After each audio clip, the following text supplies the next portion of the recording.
उपोषण चालू आहे सर काय विषय आहे, काय विषय घेऊन आपण आज इथे उपोषणाची सुरुवात केली, आपण उपोषणाला बसलाय, काय सांगा? जैन मित्रांनो, मी गोपाल भानुशाली, सामाजिक कार्यकर्ता, ठाणे जिल्हा. आज नवी मुंबई या ठिकाणी MIDCच्या हद्दीमध्ये ज्या अवैध बांधकाम झालेलं आहे, जे अधिकारी यांनी भ्रष्टाचार केलेला आहे, यांच्यावरती कारवाई व्हावी आणि अवैध बांधकाम का रेग्युलाइज करून घ्यावा आणि का ते निष्कासित करून घ्यावं, हे मांग घेऊन अनेक वेळा मी संबंधित अधिकारी यांच्याशी भेटलो, पण कोणी काय लक्ष दिलं नाही. आणि आज ही वेळ आली आहे की आज इकडे उपोषणाला मना बसायला लागला आहे. यांच्यावर कारवाई करावी का अनधिकृत बांधकाम निष्कासित करावा यासाठी. याच्या अगोदर तुम्ही कुठल्या अधिकाऱ्यांची भेट घेतली का, काय त्यांच्याशी काय चर्चा झाली, काय चर्चा म्हणजे विषय असा आहे मित्रांनो, रबाडे MIDCच्या हद्दीमध्ये PAPR 70 आणि 71 या ठिकाणी अवैध बांधकाम, तर या लोकांनी सांगितलं, बांधकाम सुरू असताना यांना मी माहिती दिली होती की सदर ठिकाणी की कुठली कारवाई करण्यात आली आहे का, बांधकाम जे चालू आहे ते कुठल्या प्रकारचे आहे, तुम्ही चौकशी करावी. संबंधित अधिकारी यांनी सदर ठिकाणी जाऊन माहिती घेतली, तर माहितीच्या त्यांना निष्पन्न झाला की यासाठी कुठली परवानगी घेण्यात आली नाही. तर अधिक एक मजल्याचे बांधकाम आहे, तर अधिक एक मजल्याचे बांधकाम होता तिकडे. यांनी सदर बांधकाम धारकांना अनेक वेळा नोटिसा दिल्या, ते पण 2024 मध्ये. पण 2024 ते आजपर्यंत एकही वेळा न बांधकाम रेग्युलाइज करण्यात आला, न बांधकाम निष्कासित करण्यात आला. मग यावरून माहिती होत आहे आणि सिद्ध होत आहे की संबंधित अधिकारी यांनी मोठा भ्रष्टाचार केलेला आहे आणि स्वतःचे कर्तव्याचा दुरुपयोग केलेला आहे. सर, आपल्या पत्रामध्ये एका संबंधित अधिकाऱ्यावर निलंबित करण्याची आपण मागणी केलेली आहे. त्यांच्या कितपर्यंत याच्यामध्ये समावेश आहे, कितपर्यंत त्यांच्या याच्यामध्ये इन्व्हॉल्वमेंट दिसते? बघा, जेव्हा आपण कुठल्याही विषयावर संबंधित अधिकारीला अवैध बांधकाम असो का महसूल बुडवीत असो, संबंधित अधिकाऱ्यांना माहिती देणं असो, त्याची जबाबदारी असते. कारण त्यासाठी त्यांना इकडे नियुक्त करण्यात आलेलं आहे.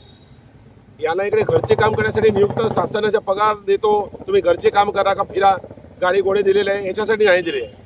तर तुम्ही नोटिसा तर दिल्या, तुमच्यावरनं माहिती झाली की या ठिकाणी काहीतरी गडबड झाली आहे, तुम्ही नोटीसमध्ये तुम्ही बोलतात की सदर परवानगी दिली नाही आहे, तर परवानगी दिली नाही तर ते जे करण्यात आलेलं बांधकाम अवैध आहे.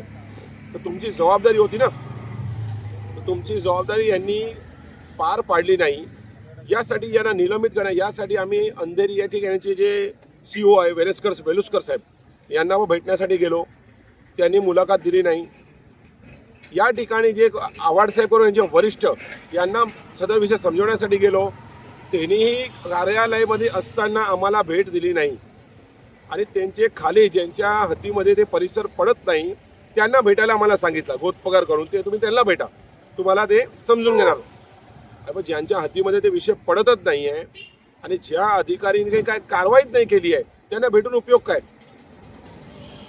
मग आमच्याकडे शेवटी यांना 1 महिन्याची मुदत दिली होती आणि आज आमच्याकडे यांना 16 मार्चपासून, आज सकाळपासून आम्ही इकडे उपोषणाला न्याय मागण्यासाठी आम्ही बसतो. पण मुख्यमंत्र्यांनी सुद्धा विधान भवनामध्ये असं त्यांची मागणी केली, त्याचे आदेशही सुद्धा केले आहे की अनधिकृत बांधकामावर तत्काळ कार्यवाही करावी. तरी सुद्धा अनधिकृत बांधकाम तेवढ्या जोरात चालू आहे. काय वाटते, कोणाच्या आशीर्वादाने, कोणाच्या शयामध्ये चालू? बघा, मुख्यमंत्री साहेब आहे, त्यांच्याकडे एक जबाबदारी नाही, त्यांच्याकडे अनेक जबाबदारी आहे त्यांच्यावर, आणि त्यांनी आदेश सुद्धा दिले आहे. पण जे कारवाई होत नाही, हे होत नाही कारण याचे संबंधित अधिकारी यांच्या लापरवाहीमुळे, आणि यांना कुठेही एक आहे की स्वतः आकर्षित होतात स्वतःचा फायदा. तक्रार किती येऊ द्या, आम्ही नोटीस देऊन आम्ही नोटीस दिली म्हणजे आमचे हात मोकळे झाले. उद्या पण उच्च न्यायालयामध्ये गेलं, पण न्यायालय आहे ते, त्याला खरं खोटं सर्वांना माहीत. तुम्ही कारवाई केली का नाही हे पण प्रश्न यांना विचारण्यासारखं आहे ना. तुम्ही पण त्याला प्रश्न विचार, कारवाई झाली का नाही. 2024 मध्ये तुम्हीच नोटीस दिली आहे. आणि का शेवटी बांधकाम जे पण झालेलं आहे, जे पण XYZ तुम्ही रेग्युलाइज करून घ्या ना, त्यांच्याकडनं दंड आकारून. तेही करून घेतला नाही म्हणजे शासनाचा पण तोटा. म्हणजे जे देशाला का राज्याला एक आर्थिक लाभ होत आहे, याच्या जे रेव्हेन्यू भेटतो आहे ते रेव्हेन्यू तर बुडवत जातो ना, आणि ह्यांच्या स्वतःच्या पर्सनल रेव्हेन्यू वाढत चाललाय. पण कुठे ना कुठेतरी असं वाटतंय का यांच्यावर कोणाच्याही त्यांच्यावर कोणीतरी त्यांचा हात आहे, हात जेव्हा त्याच्यामुळे हे लोक करतायत त्याच्यात. बघा, हात तर लोक अनेक बोलतात, पण जोपर्यंत पेपर बोलत नाही तोपर्यंत आपण कोणाचे नावही घेऊ शकत नाही. आज ज्या ज्या वस्तूचे आपले पेपर आहे, ज्या ज्या आपण तक्रारी केल्या, कोणी याची दखल घेतली नाही. मुख्यमंत्री साहेबाला केला, सर्वांना एक एक महिन्याची मुदत होती, कोणी याची दखल घेतली नाही. तर शेवटी आपल्याकडे हे पर्याय होता आणि याच्यानंतर शेवटी उच्च न्यायालय. बस. आपण सकाळपासून इथे उपोषणाला बसलाय, कोणी अधिकारी कोणी येऊन आपल्याशी भेट घेतलाय का, काही चर्चा का बोलली? एकही अधिकारी आले नाही आहे आणि काही कुठला मेसेजही नाही आला आहे, ना कुठली कारवाई झाली आहे हे पण माझ्या कानावर आला नाही आहे.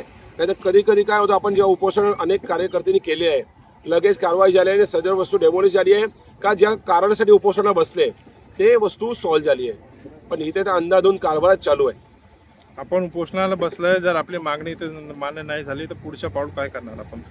आता आपण बेमुदत करून बसतोय, जोपर्यंत आपण आहोत तोपर्यंत बसू बस. नाही तर शेवटी उच्च न्यायालय तर आहेच, जोपर्यंत आपल्या शरीर जाण आहे तोपर्यंत आपण बसू ना.